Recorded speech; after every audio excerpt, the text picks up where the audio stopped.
Hey, you ever been to Chancellor Park? That's where I live. My name is Tavin Dillard, and I live in a trailer park called Chancellor Park, and I mow lawns. I'd like to introduce you to my town. I've been making YouTube videos since about 2006, and then I've transitioned over to other platforms like the TikToks and the whatnot. But here on this podcast, I'd like to clue you into what's going on with me here lately. And this is like the pre-introduction. Now I'm going to send it off to myself for the real introduction. I'm glad you joined me. Bink, bink. Well, welcome to the Tavin Dillard podcast, y'all guys. Season 2, episode 5. And I don't, listen to a billion, quadrillion, or even 7 podcasts, really. So I don't know if you're supposed to announce that every time, like what season you are and what episode you're in. But I'm just telling you, I'm like a virtual bookmark for you. You're like, where am I at? That's where you at. If you just join us, I'd say you go back and listen to other ones. We'll be here waiting for you if you want to catch up. If you don't, well, welcome.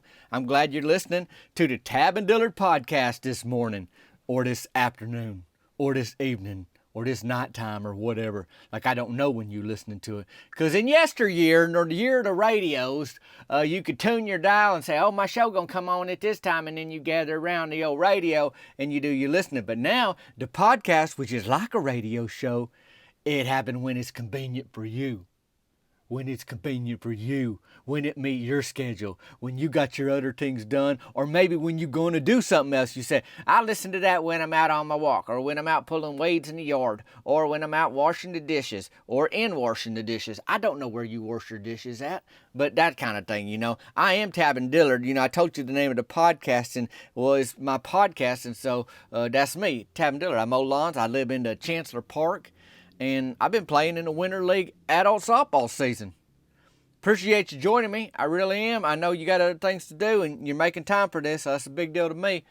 And, when I tell you I'm doing the adult softball league in the Winter League, I ain't bragging. I'm just telling you what I'm getting after these days. Superman ain't bragging when he say he saved a city. That's just what he's up to. Travis Darden, he ain't bragging when he says there's a new batch of hush puppies ready down at the Catfish Buffet. He work at Bickham's. He cook up that food, bring it out, let folks know. He's just, that's what he do, Well, I'm down there at the softball fields this winter making soft contact and stealing bases. No big deal. And we doing pretty good. We won more than we lost. My deep bone bruise that I received from Mort Dwidell a week or so ago is healing up good. Heading into this week's game, we won twice as many as we lost. Maybe I make that sound a little bigger than it needs to be, since we only played 3 games and we won 2, but that's the truth. That's the math. That's how that worked out, is that we won twice as many, which is 2, and we lost the 1. I ain't just on Team Burger Shed these days. I also teamed up with Bee House Honey, because they put out a real good product. It's Tavin's Honey from Bees, and you can pick up a jar for yourself, or, a gift for somebody else, whatever you need it for, through the Bee House link in my show notes. They honey's raw. It ain't cooked. Comes straight from the hive, strained and bottled. They are battling the hive, so you ain't got to. Bees are known to sting folks. Not every day, all day. But hey, you ain't got to worry about that. Nothing else is in the honey. And the stuff that you get in the store is cooked so it don't ever crystallize, but that cooks all the good stuff out. This Bee House is as natural as it gets. That's the Tavin Dillard honey from bees. I don't want you wondering, where's this honey coming from? It's coming from bees. You're going to like it. You'll see my face right there on the label. You get that jar, it's like we eating together, so that's how that goes. Beehouse.com, check the show notes, and you can go straight to the honey. But this week, at the softball field, Cheryl Grubbs was not working the concession stand. You know what that means? You know what that means. The gal I like, Cricket, was working the concession stand.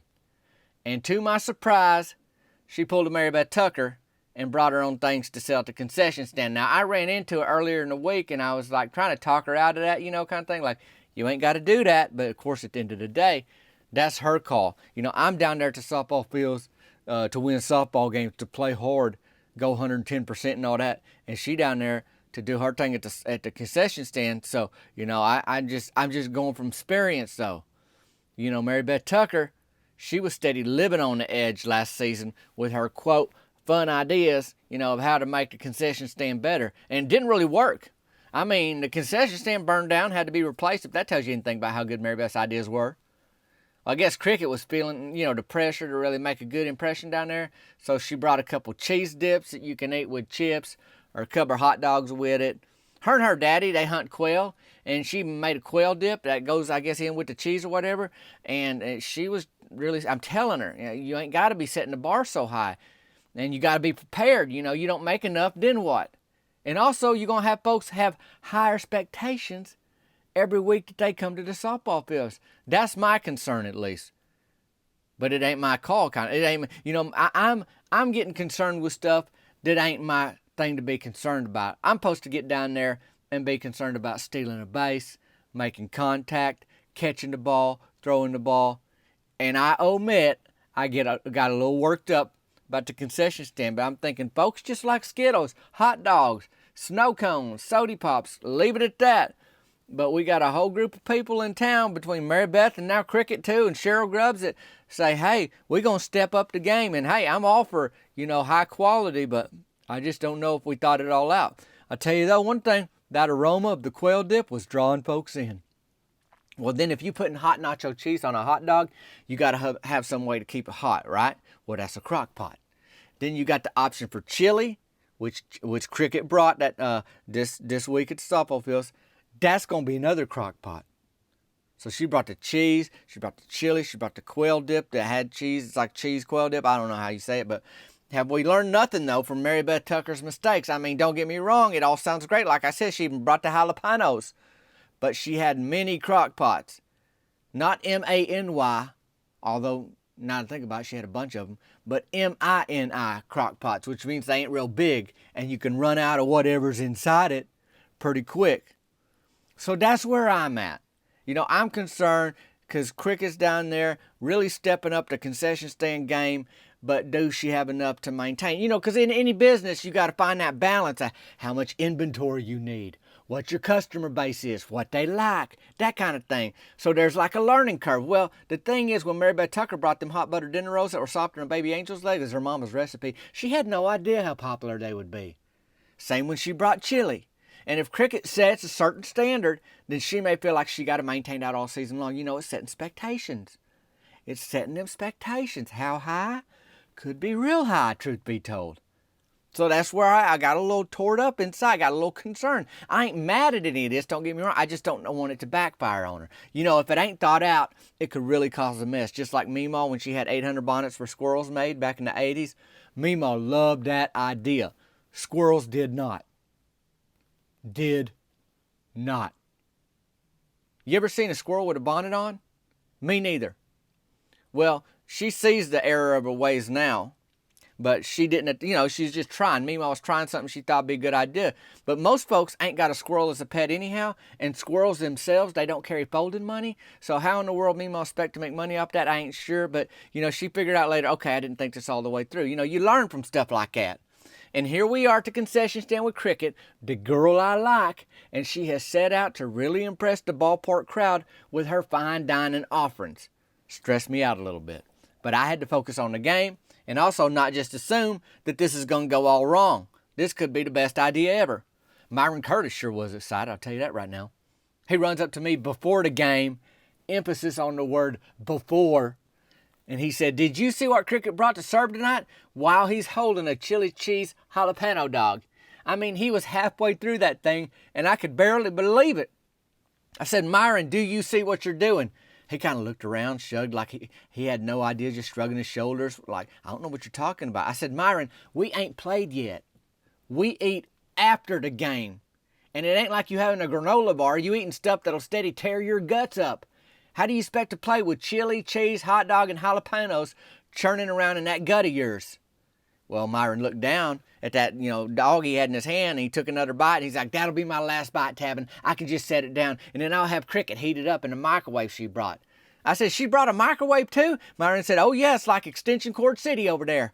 Well, that was all I needed to hear. I marched over to that concession stand really concerned that Cricket overdid it, and folks are going to get mad when she gets all stressed out that, that's when you start making mistakes, and I didn't want none of that to happen to her. I just can't handle the thought of another burned down concession stand neither.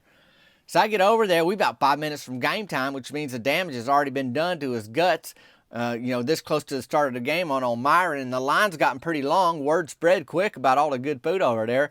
The line was long, and to my surprise, is a bunch of players.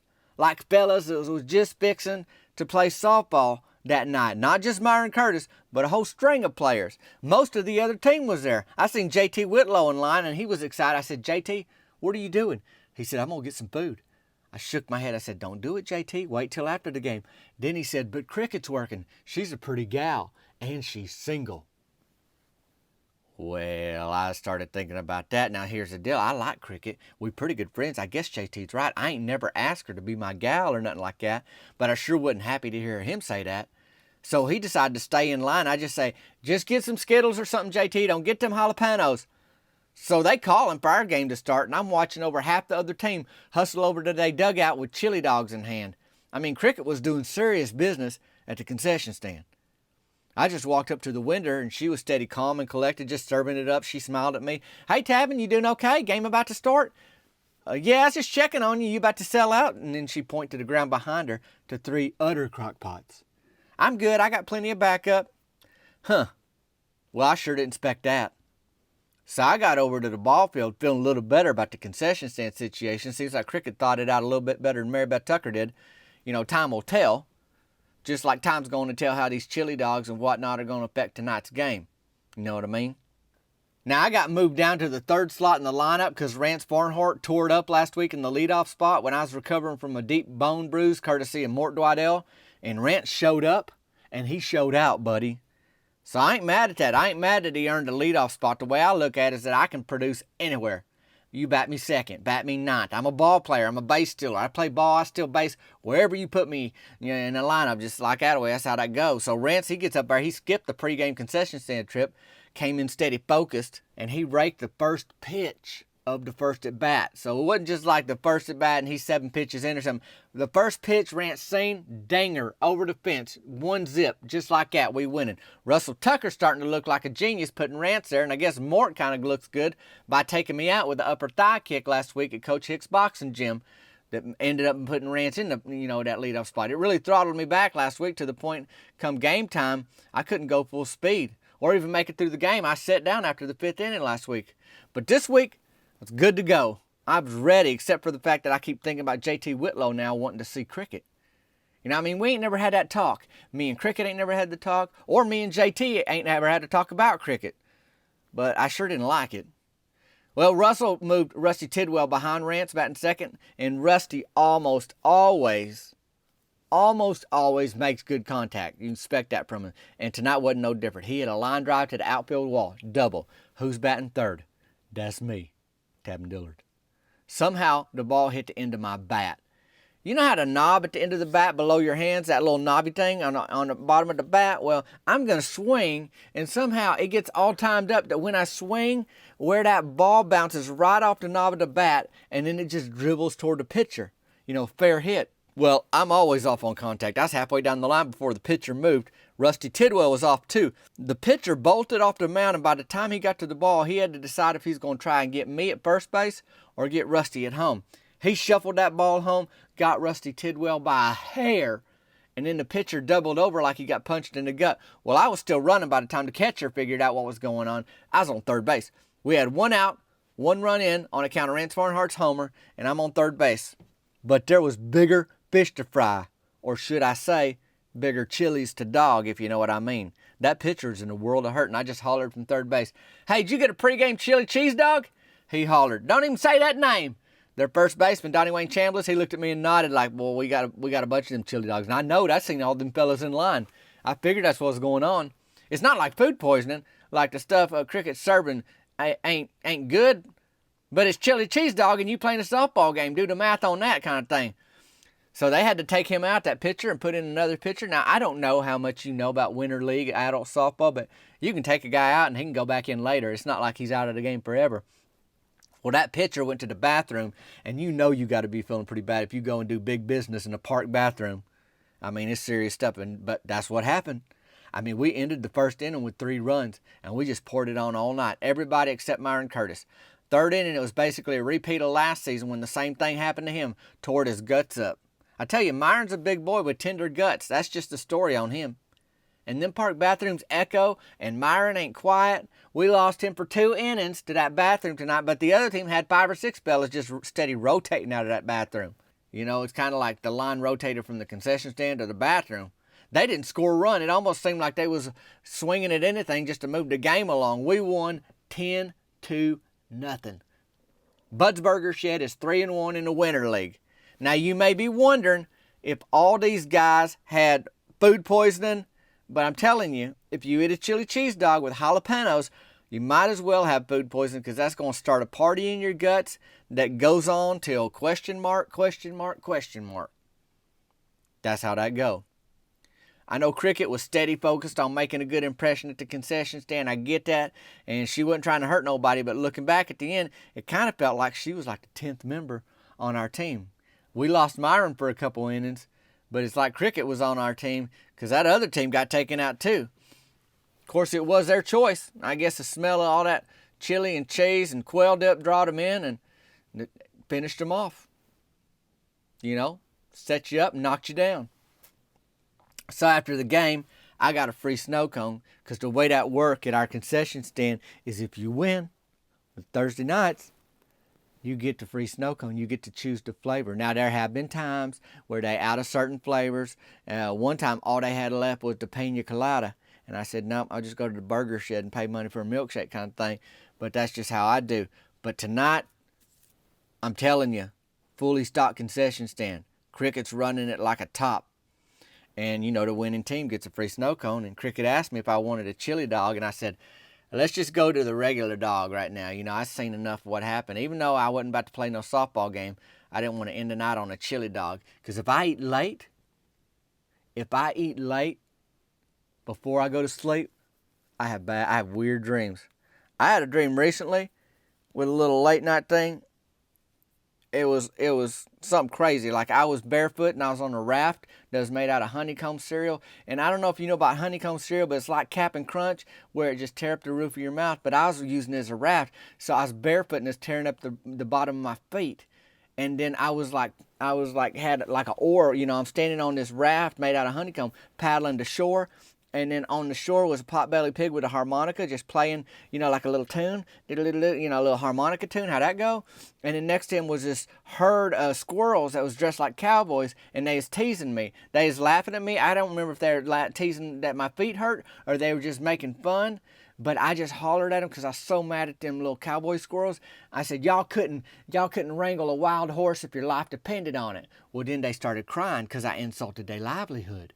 You know, I said they couldn't do their job, and now all these squirrels is crying and everything. And if you ain't never seen a squirrel dressed like a cowboy crying, like a whole herd of them, it's a pretty sad thing. Well, at that point, I said, forget it. I can't handle it. My feet are so tore up on this honeycomb raft. I had to jump off into the water. You know, I was going to swim to shore, get off that raft. Well, as soon as I hit the water, it froze. The whole lake froze over. And I was bounced on across the ice kind of thing, because there wasn't no water to swim in. It was frozen as ice now. Well, I was able to dink right over there to shore. And that potbelly pig seen me, and he got scared, and he squealed off into the wilderness right after he throwed his harmonica, and it skidded across the ice. And then them squirrels, they scattered everywhere. I guess they scared of me. And then all I seen was a wild horse playing drums on a giant butterscotch disc. It's the size of like a tractor tire. Ding, ding, ding, ding, ding. He's just beating it.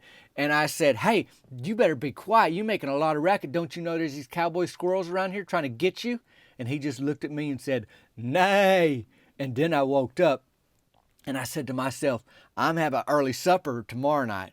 You know, I don't know what the dream means, but I do know it means I don't eat late. And I wasn't about to get a hold of no chili cheese dog, you know, that late in the evening. So what I did, I was like, I'll take a regular hot dog, Cricket, because I just knowed. And then I helped her load up like 5 Crockpots in her car or whatever. And then she said she was craving a milkshake for Buds. So we went down there and we got a booth. And we hanging out, and you know, like my wheels was already turning from the whole JT Whitlow thing earlier, and I'm thinking, boy, she don't know I like her. I ain't never said it. I know we friends, and I think she might kind of like me, but I don't know. You know, all that's going on. Well, while we sitting across the booth from each other, and we just getting settled in, and you know, all this stuff's going through my mind, but nothing come out of my mouth. I ain't said nothing yet. Well, JT Whitlow shows up, and I was sitting across from Cricket, like I said, and he just decides to slide in right next to her. he kind of third-wheeled it, but it made me think, boy, I need to get to defining this relationship with Cricket. I thought maybe when I walked her to her car we could talk, but JT walked out with us. So anyhow, good night at the fields. Not a bad after-game milkshake at the burger shed. That wasn't bad. I don't think Cricket's going to be at the concession stand next week, but I ain't sure. But word's liable to get out, and then Cheryl Grubbs may feel the pressure to step it up, so I don't know how that's going to go down next week. I hope Cheryl don't do that, though. I say just keep the regular hot dogs and Skittles and snow cones and a cooler full of soda pops. That's all you need at the fields, but what do I know? I just play softball, so I got a little more on my plate this week because I probably going to need to have a conversation with Cricket sooner than later because this JT thing's working on my mind, you know. But I'm going to be playing the softball at the Winter Adult Softball League to be Pacific. Thanks to Bee House. Get you a couple jars of Tavin's honey from bees for your granny and them. You make the hot dinner roll, they make the honey. Check them out at the link in my show notes. Sure appreciate you joining me this week on the Tavin Dillard podcast. I hope you stretched out, and if you ain't had a chili dog before bedtime, you doing pretty good. Please rate this on iTunes or wherever you listen to it. That helps a lot. I can't wait to get in touch with you again real soon. We'll see you later.